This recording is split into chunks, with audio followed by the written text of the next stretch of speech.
In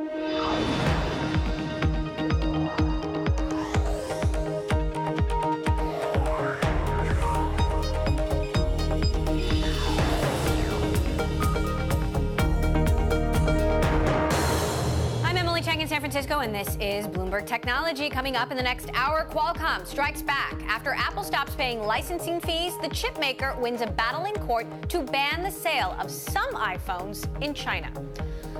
Plus, turns out Lyft and Uber filed to go public last week. Just who will win the race to the public markets? And Glossier is disrupting the $445 billion beauty market. CEO Emily Weiss will share new details about just how quickly the favorite millennial makeup brand is growing.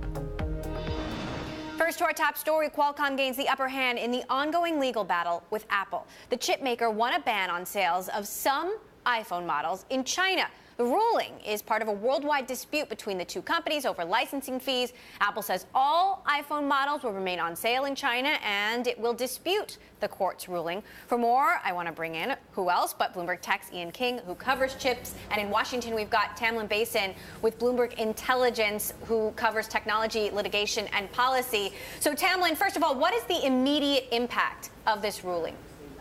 That's a really good question. I think a lot of people are struggling to find out. Apple said that they were going to all the phones would remain on sale in China.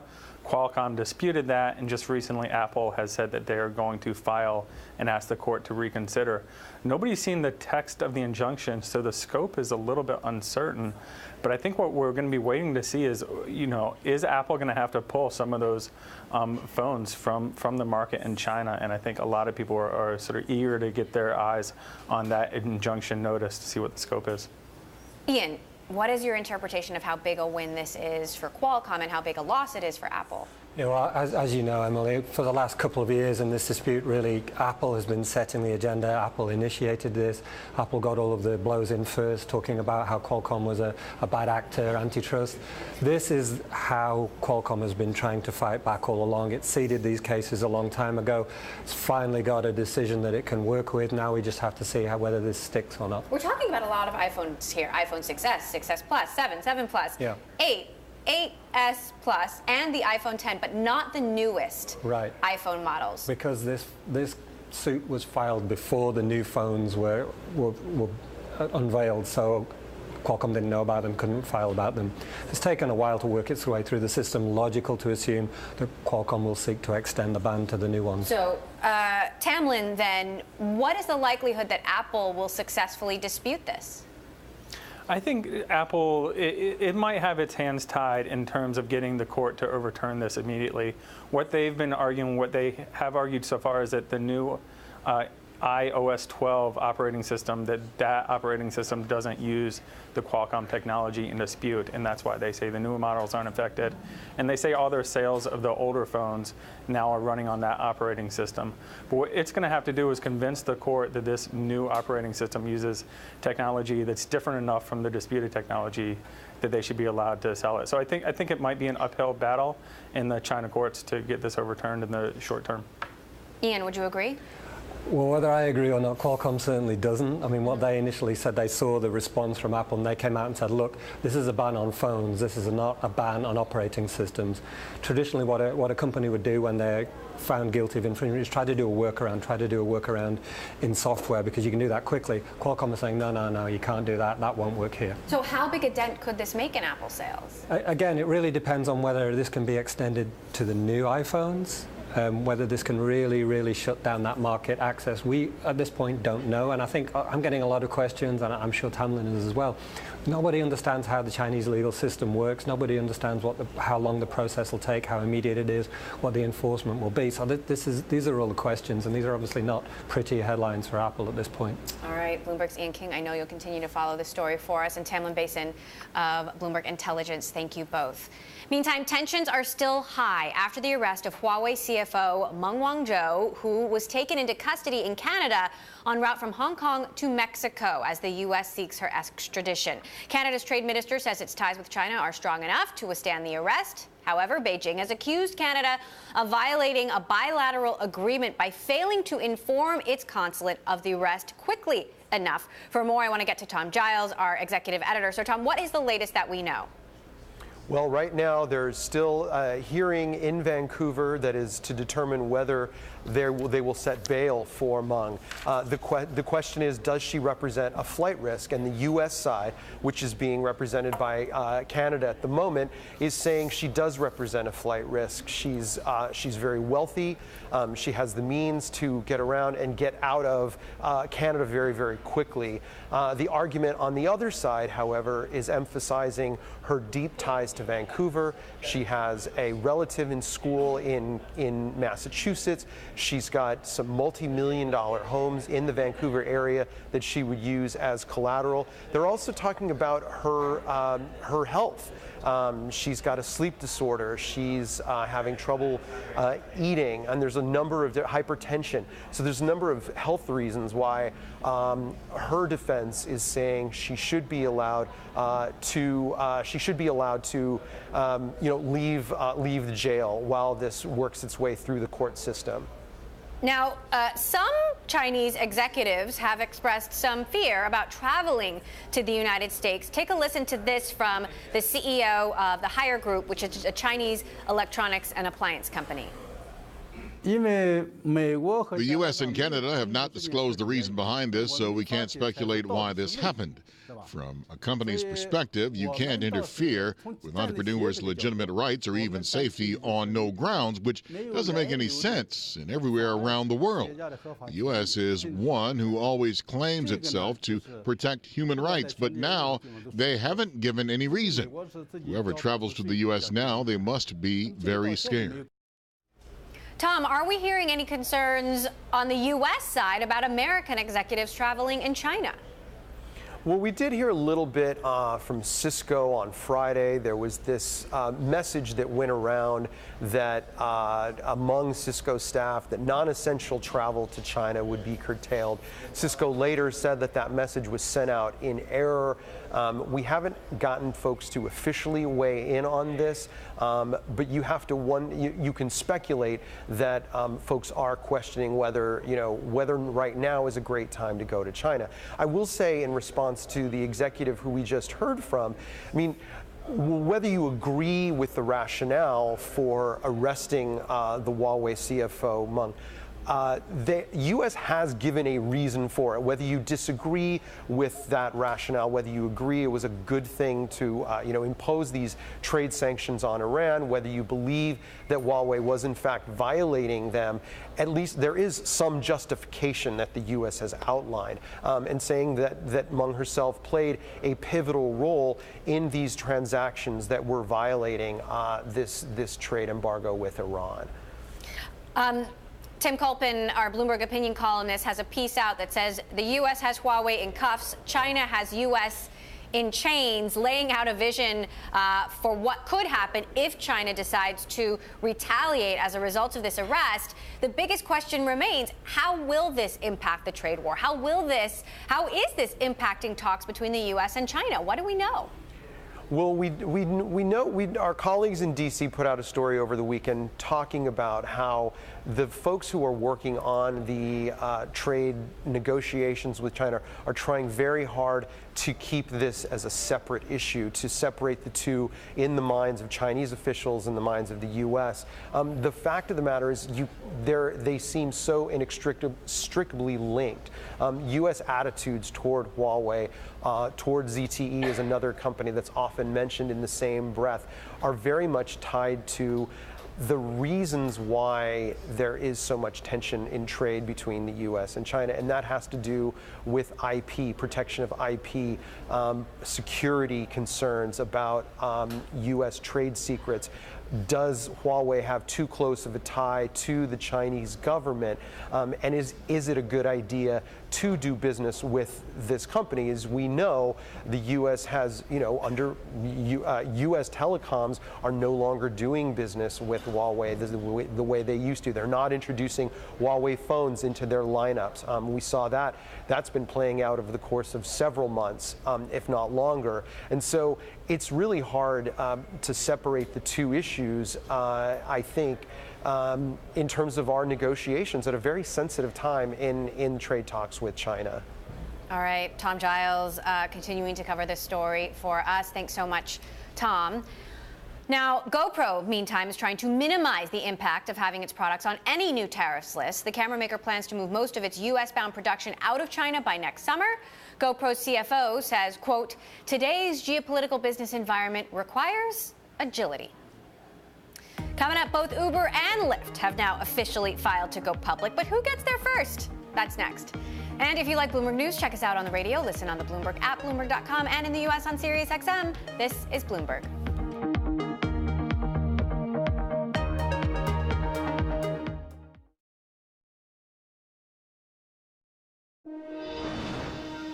Well, Lyft may have been the first to file, but its biggest and bigger rival was right there with it, apparently. Last week, Uber also filed for an initial public offering, but unlike Lyft, the dominant ride-hailer didn't announce it publicly. Uber is the most anticipated IPO to come out of Silicon Valley in recent memory, and with an estimated worth of $120 billion, it could land in the top 5 biggest of all time. To discuss, I'd like to bring back Lane Castleman, managing partner at Greenbrier, who was previously the head of Uber Communications in the Americas. Also with us, Eric Newcomer, who covers Uber for Bloomberg. So, Eric, what do you make of the timing here? Well, Lyft has to be dancing because Lyft's goal here is to be in the conversation. Every time we talk about Uber, this historic, potentially $120 billion IPO, they want us to mention Lyft, and Lyft got their story out and then Uber's leaked. So great for them in sort of having this dueling David versus Goliath narrative out as they're thinking about their IPOs. Lane, what do you make of the communications of this? Lyft announced that they filed to go public. We learned late Friday, very late Friday, that Uber had filed to go public. We don't actually know exactly, precisely when. But is that a good way for the news to break? Well, I mean, Uber has some of the best people in the world working for them, especially on the finance side. I don't think you file an S1 overnight. I think this was probably long in development. I will say from a communications standpoint, it doesn't sound like they were anticipating this happening on Friday night. Everyone knows who works in communications is kind of the worst time to make news. But from a long-term perspective, it's maybe a good idea to do it before the holidays in case it does leak, because you get a natural break from the messaging and narrative around the IPO and restart in January. So what is the goal, Eric? I mean, are they trying to go public on the same day, or are they literally trying to beat each other to market? You know, I think, given the market conditions, they both want to go out before anything gets worse. So I think that's probably the controlling factor. I think if you're Uber, you want to dominate the story. And I think if they do go out before Lyft, which, we don't have evidence of that yet, would give them a lot of power over Lyft. And so that's why there's this jockeying. It's, who gets to sort of define everything first, gets to go to investors first, and that's what we're going to see. But, it's fun drama. So, Lane, you're a shareholder, obviously. I mean, I imagine internally we're hearing they're calling this Project Liberty, which I assume, is a reference to all of the employees who've been locked up for so many years. But what is this sort of mood around this finally, the ball rolling? Yeah, Uber's really good at putting brand names on code projects internally. For better or for worse. better or for worse, yeah. At least it wasn't called hell or something That's right, like that. yeah, heaven got you. So, I think that most employees, the initial euphoria or former employees and excitement that we had about the stock years ago maybe has sort of subsided a little bit since we had the tender offer, 2 of them in the past year. I will say now the common conversation among most alumni is how to deal with the taxes and the tax implications of an IPO. It's not something a lot of folks have had to deal with since the days of Facebook and Google going public at this scale. Eric, compare the financials. I spoke to an investor over the weekend who said anybody should be scared about the economics of Uber at this point, and Lyft as well. They are not making money. Right. They're both losing money. Uber lost $1.1 billion in the third quarter on $2.95 billion in revenue. I think, the bull case for Uber has always been they're spending that on scooters now, on autonomous vehicles, on growing Uber Eats, on fighting with Lyft in the United States. But if it got to a situation where they both needed to pull back on their burn, they could. And that's the argument. But obviously, this type of business needs to generate cash flow at some point. And how does that compare to Lyft's numbers? Lyft is just much, much smaller than Uber. Unlike Uber, Lyft hasn't disclosed their financials on a quarterly basis, so we know much more about Uber's numbers. But just relatively, Uber's a massive global business, and even where they have sold, they still have stakes in those global businesses. So you're going to see people evaluating Uber's business not just on its own revenue, but on its ownership percentage of Didi, its ownership percentage of Grab. So it has this huge reach that makes it, a much more massive business. Lane, in the bigger picture, what are you watching? I mean, we're going to get some numbers for the first time. We're going to get more detail about how the business is actually run. A year ago, everyone was worried about the future of Uber, right? It was the center of all controversy in Silicon Valley. Now there's been a dramatic turnaround. I think we're all pretty optimistic that the leadership team there is going to turn around not just the narrative and the brand, but also turn around, as Eric pointed out, some of the financial losses. I think they're temporary. I think the company is investing in its future. That's what, myself as a retail investor wants to see and what I invest in. And I think the market will see that too. Eric, I know you are on the phone with your sources all day long. I mean, what do you know about communication between the two companies or their teams or between bankers? Is any of that happening? Are they taking cues from each other? I don't think they want messages to get back and forth necessarily. They have some shared investors who are paranoid about making sure information doesn't get back and forth. They have, public investors who are going to eye both of them. Fidelity is a major investor. So I think it'll be interesting to see. It's hard to really see from where I sit how information gets back and forth, but clearly people are trying to get information from both sides. All right, Eric Newcomer continuing to cover Uber and Lyft for us. Lane Castleman, managing partner at Greenbrier, formerly of Uber. Thank you both. It's going to be a fun road. Coming up, the EU is coming down hard on big tech with the latest controversy surrounding Huawei. Could the smartphone maker be its next target? We will discuss next with David O'Sullivan, EU ambassador to the United States. This is Bloomberg.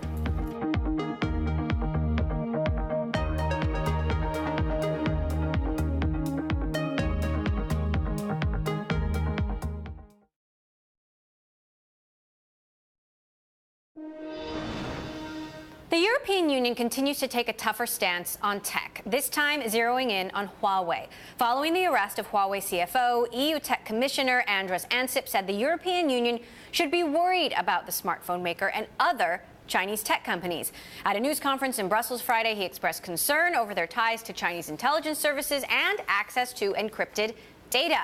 The EU has been cracking down on tech giants this year on issues like data privacy and fake news. The European Commission recently even proposed a 3% tax on the digital revenues of large tech firms that could largely impact giants like Facebook and Google. Here to discuss, EU Ambassador to the United States, David O'Sullivan in Washington.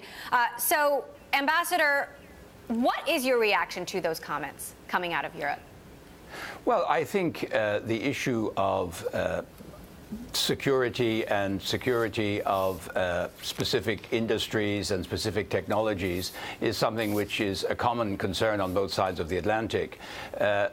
In Europe, investment screening in particular is something which is managed at the national level by our member states, but the European Union recently agreed overarching legislation to ensure a coordinated European position across these different decisions, even when they are taken at the national level. So I think this does reflect, as the Vice President said, a growing concern that there can be national security or public order risks in certain investment decisions, and this is something which we need to have a coordinated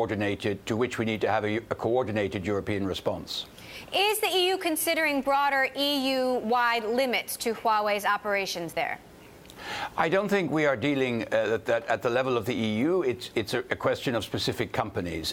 Investment decisions and issues of approving or not investment decisions are decisions taken by our member states on the basis of their legislation. Not all our member states have investment screening provisions like you have with CFIUS here, though a growing number of member states are actually introducing these, and that's why we have agreed provisions which now will enable the European Commission to take an overview of what is happening. So I don't think it's a question of pursuing specific companies particularly. It's a question of ensuring that we have the instruments at our disposal at both the national and the European level to ensure that any investments which might pose a risk to the national security of our individual countries can be properly screened and assessed before they are approved. Well, the European Competition Commissioner has taken a hard line on Google in particular, with the CEO of Google, Sundar Pichai, scheduled to testify before U.S. Congress tomorrow. What would you like to hear from him? Well, I mean, again, competition decisions, of course, antitrust or cartel antitrust decisions, as you call them here in the United States, are managed by the European Commission in a quasi-judicial manner. So any of the cases which are being taken are not going to be discussed, I imagine, by the Google chief executive tomorrow in front of the Senate. I mean, these are specific cases taken on the basis of specific information that leads the Commission to have concerns about the behavior of Google on very specific issues. And they are pursued on their own merits. So I don't think there's any direct connection between those cases and the testimony which we'll be listening to tomorrow. Now, on the digital tax, even if it's watered down, are you at all concerned this could lead to retaliation from some U.S.-based companies? No, I think, Emily, everyone agrees that there is an issue here about how to tax the digital space, where you have a disconnect between the fiscal location of the companies and their economic activity. In other words, they're making money in one place and they're being taxed on it in another, and this can cause a problem. It's an internationally recognized problem, including by the U.S., and the OECD has been discussing it for a number of years. The European Union wants to see an international solution agreed at the level of the OECD. But it's moving very, very slowly, to be quite frank with you, and people are losing patience. And that's why there are moves within Europe to have taxes imposed now, pending agreement at the international level. So I don't see any reason why there would be retaliation when, in fact, these are taxes designed to address a shared problem recognized both by the United States, the European Union, and the other members of the OECD. The Brexit vote has been delayed. Do you believe that this is good for the region, even if it leads to potentially even more turmoil and uncertainty? Well, of course, the Brexit vote is part of a domestic British approval process of the withdrawal agreement, which was recently negotiated between the UK government and the EU 27. The EU 27 have said repeatedly that they believe that this is the best possible deal, and they hope that it will be ratified. We understand that there are some political difficulties in London, and that Prime Minister May needs more time before she can put the matter to a vote in the UK Parliament, and indeed she will be in Brussels at the end of the week, I think, to further explain her intentions at that point. But we believe that the agreement which has been reached on the withdrawal, the orderly withdrawal of the United Kingdom from the European Union at the end of March next year is the best possible deal to ensure an orderly and well-structured departure of the United Kingdom as they have decided. All right, EU Ambassador to the United States, David O'Sullivan, thank you so much for stopping by. Coming up, it is no secret that tech has a diversity problem, but it's not just in Silicon Valley. We'll talk to Chuck Warner, CEO of Diversity VC, and Nicholas Zenstrom, CEO of Atomico, about how Europe is handling its diversity issues. This is Bloomberg.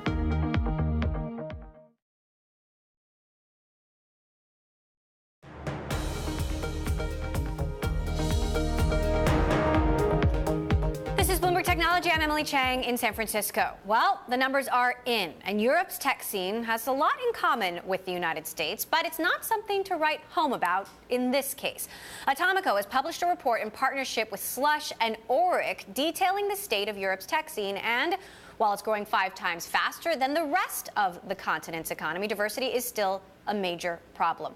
46% of all women surveyed say they've been discriminated against. 93% of funding from European VCs went to all-male founders. And there was only 1 female CTO out of 175 companies. That's just some of the highlights from this report. To discuss, let's go out to London, where we've got Nicholas Zenstrom, CEO of Atomico, and Chuck Warner, CEO of Diversity VC, a nonprofit seeking to increase diversity in the venture world. So, Chuck, I'll start with you. You know, we've talked a lot about the diversity problem in Silicon Valley proper, but what are some of the unique trends you see in Europe's tech scene that we need to know about?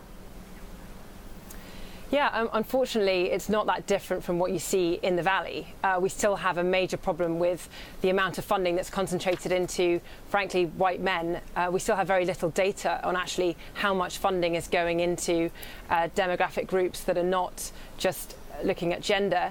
And we still have just not enough diversity at the senior levels of the tech industry or at the senior partner level of VCs. And that's why we established Diversity VC, to try and change that. Nicholas, as an investor, you've now got 5,000 additional data points here. Is there anything you found in this report that was particularly surprising?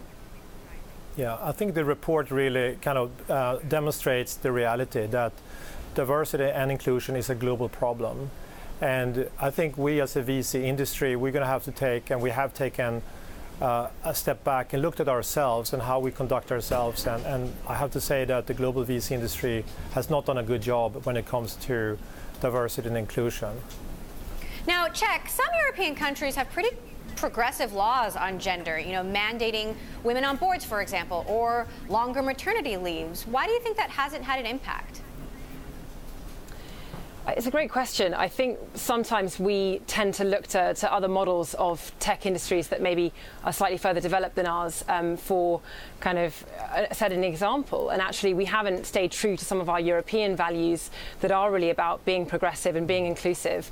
And I think that Europe has the opportunity now to take real leadership on this topic, which is partly why I'm excited that the first kind of guide of this kind has actually come out of Europe.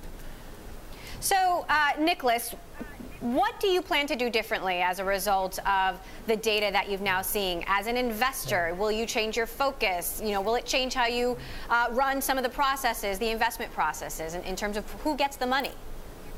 Yeah. So we started over a year ago to look at diversity and inclusion, and we looked at our own self, and we looked at the companies that we invested in, and the fact was that most of our investment went to male founders. So we did a few things. We started to kind of really put objectives on ourselves to find female founders and to track that.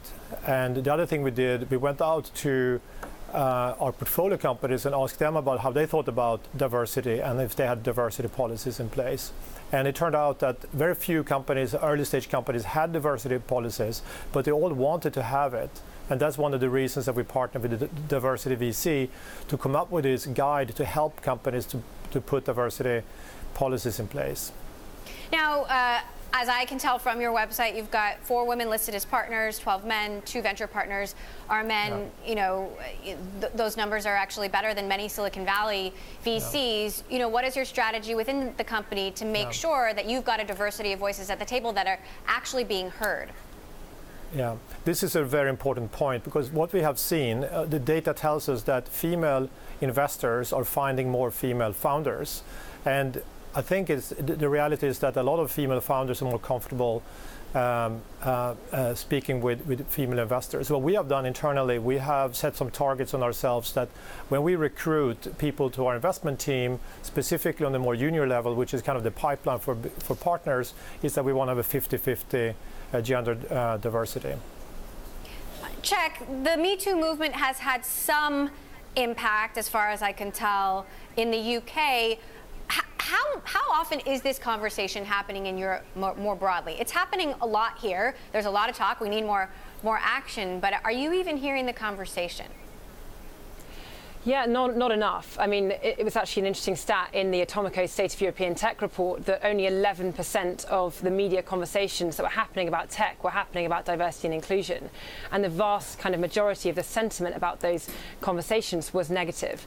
And what we want to do is start the conversation happening more regularly and actually encourage CEOs and founders and people within companies to just say, look, we're struggling with this and we want help in doing more of it. But also encourage a positive conversation. And that's where this guide comes in. And we want to kind of move the conversation on from being, dominated by negative stories to what can you actually do about it. Now, Nicholas, we've talked a lot about how this is the right thing to do, but it's also the smart thing to do. I mean, do you believe that your focus on this will give you a competitive edge? Or have you seen evidence that you can make more money as a result of having a diversity of people, at your investing table and a diversity among the entrepreneurs that you're investing in? Yeah, and this is something that research and data tells us, that diverse leadership teams are better performing than non-diverse teams. So that is one key fact. The other fact is that there is a war for talent. Most companies in our portfolio and across the world are struggling to find talent to recruit. Now, if you then open up your funnel and try to find talent in all diverse pipelines, you would probably be able to find more talent. And also, the other kind of data point is that a diverse investment team will make better investment decisions. So that's something that we strongly believe in. That the data tells us that. And also, the more we talk about diversity, the more we attract founders who think this is important. And we think that we strongly believe that the companies and the leaders of tomorrow are the ones who clearly believes genuinely in diversity and inclusion. They will be able to hire better. They will be able to build stronger teams.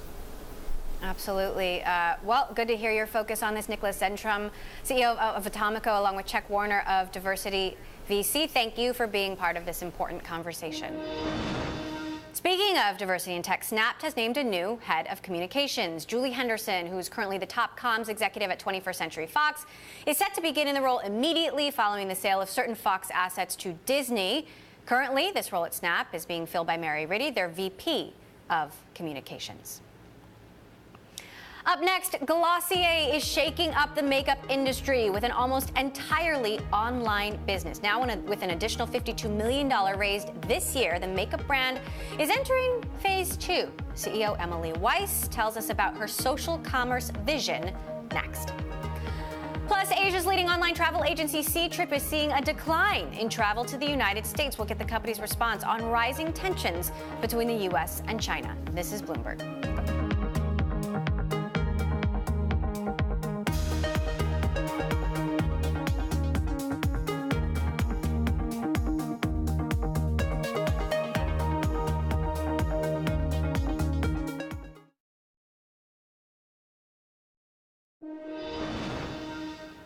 When it comes to the beauty industry, Glossier founder Emily Weiss says the customer experience is broken. She started a beauty blog back in 2010 that evolved into a rising social commerce star that is now shaking up the $445 billion global beauty market. Glossier has raised $86 million in venture capital, dropping new products every 6 to 8 weeks, with a hype similar to a new sneaker from Nike. The company even debuted its new Lid Star eyeshadow on Beyoncé at the Grammys. Joining us now here in the studio, Glossier CEO Emily Weiss. Emily, so great to have you here. Thank you so much for having me. So you said that Glossier is entering phase 2. What does that look like? Well, you know, beauty is undergoing an incredible transformation. So as you mentioned, it's a $445 billion global market. It's going to be $750 billion in 6 years. Why is that?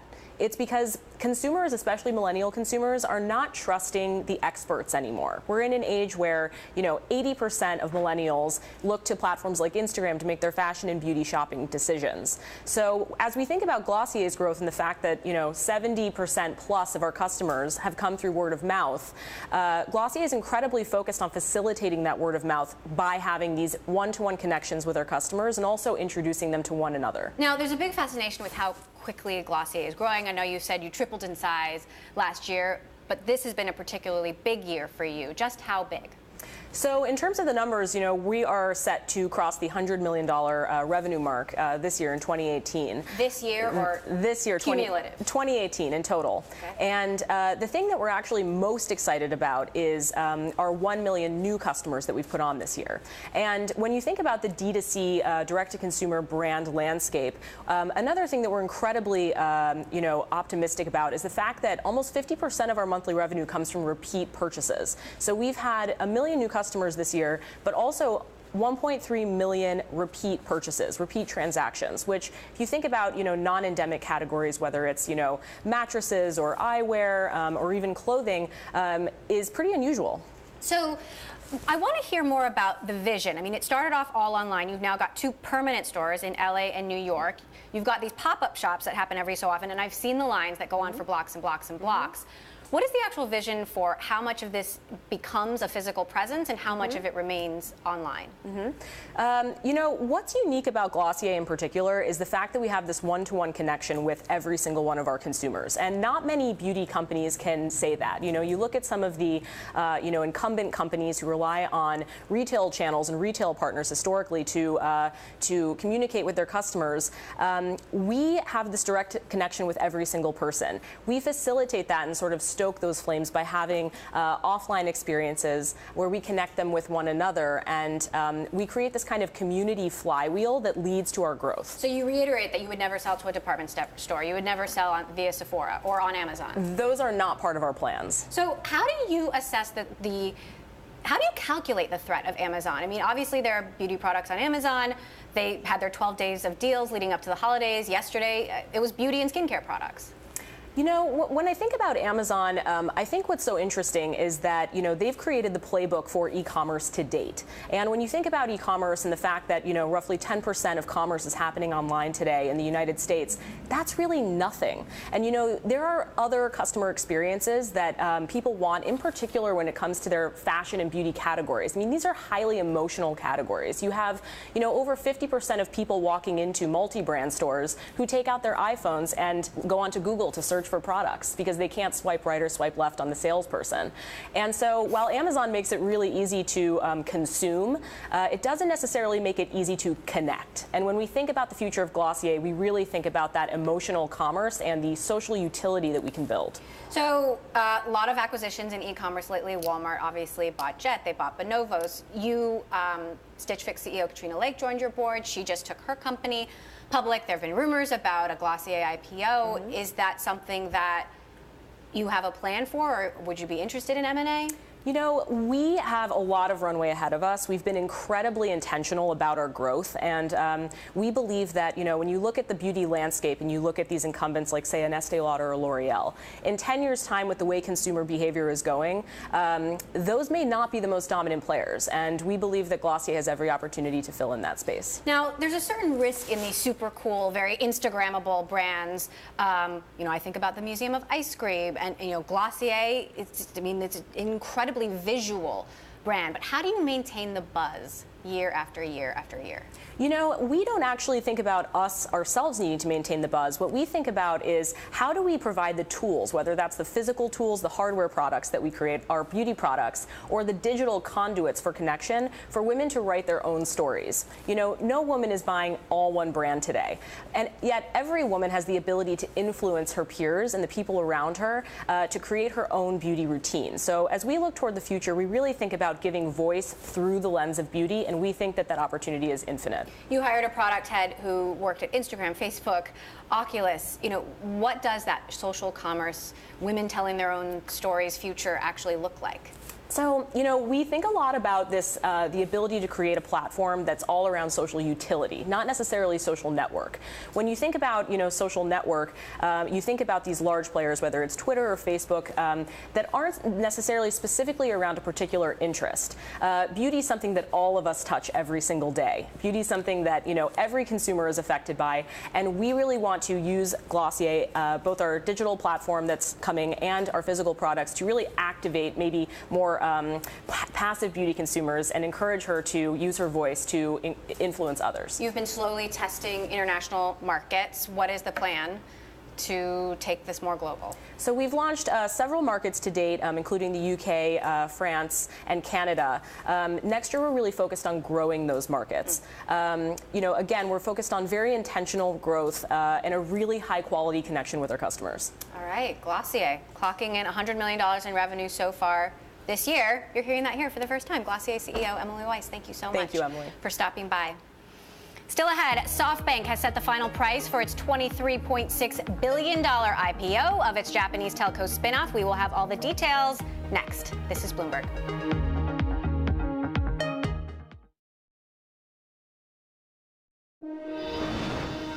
Facebook may be feeling plenty of heat lately, but it's getting a sign of encouragement from one analyst. Lloyd Walmsley of Deutsche Bank is encouraged by the social network's aggressive buyback plans. Walmsley views the move to buy an additional $9 billion in shares as wise and a positive endorsement from Facebook's board. Facebook has already purchased nearly $9.5 billion in stock through the third quarter of this year. Never mind the global stocks rout, Japanese tech conglomerate SoftBank is sticking with its preliminary offer price of its upcoming $23.6 billion IPO of the Japanese telco business. Our chief North Asia correspondent Stephen Engel has all the details from Hong Kong. The final pricing at 1,500 yen a share shows SoftBank's confidence. It didn't flinch amid a global equity sell-off that's dragged the Nikkei 225 down by more than 5% this month. That's on top of a nationwide network outage at SoftBank last week that left its 34 million mobile subscribers without services for hours. Now, Masayoshi Son's SoftBank is selling roughly 1.76 billion shares in its new entity, SoftBank Corp, that includes an over-allotment. Now, while the parent transforms into a more of a global tech investor, the domestic telecoms business that spans wireless, broadband, and fixed-line services is a strong cash generator, but there are risks on the horizon. The wireless industry in Japan is under increasing pressure from the government to reduce phone bills, and there will soon be increased competition from the likes of e-commerce giant Rakuten, which could spark a price war next year. SoftBank Corp begins trading on the Tokyo Stock Exchange on December 19th. Stephen Engel, Bloomberg News, Hong Kong. Now, Asia's leading online travel agency Ctrip celebrated its 15th anniversary of its listing on the NASDAQ. To commemorate the occasion, the company remotely rang the NASDAQ opening bell in Shanghai. There to celebrate was James Leong, Ctrip chairman. Bloomberg's Selena Wang caught up with Leong to talk about the current tensions between the U.S. and China and how that's impacting travel. But first, she asked about the company's expansion plans going into the new year. We're going to steadily grow our Asia outbound business as well as our inbound business and the international travel business in countries close to China, in North Asia, Southeast Asia. That's going to be our major plan. Main focus in 2019. And how about your next acquisition target? Are tightening policies in the U.S. around Chinese M&A and investment impacting your decision at all? We haven't run into any problems yet. Our strategy has always been, looking at the best companies, travel companies in the world, either has very good technology or has good brands in those markets that we are trying to expand into. Now, we've reported that U.S. companies are starting to reconsider sending their executives to China for fear of retaliation after the Huawei CFO arrest. I'm curious how you're seeing that arrest, as well as the ongoing trade discussions, impacting travel and tourism in China. I think this should be just a temporary situation. I think, overall, it's really a mutually beneficial situation if we have more exchange of commerce and exchange of people and ideas. So I see this as really a short-term setback. I think the long-term prospect for travel, either commercial or leisure, will still be very bright. There was a report, however, from a Chinese state-controlled newspaper earlier this year that Chinese citizens are reluctant to travel to the U.S. as a result of the ongoing trade discussions. How are you seeing that play out? Are destinations outside of the U.S. becoming more popular? Yeah, outbound travel to U.S. is just a small part of overall business. I think earlier this year, when there's a perception that the visa is getting harder and the U.S. is not welcoming too many immigrants and tourists, we already see a little bit of negative impact. But it's, good thing is that we have other destinations, very good substitute for U.S. So overall, our international travel outbound business have not been affected. And I hope, U.S. will do better next year. And what are some of those countries that tourists are substituting instead of the U.S.? Well, Europe has been doing very well, better than expected. Of course, the Asia destinations has been always growing very well, but I think the U.S. is more closely, similar to other long-haul destinations such as Europe or Africa. Those other long-haul destinations have been growing very well, better than the U.S. this year. And Ctrip shares have fallen pretty dramatically over the past year. There have been falling margins as well as a broader slowdown. How much of that is due to the broader geopolitical risks as well as the slowdown in China?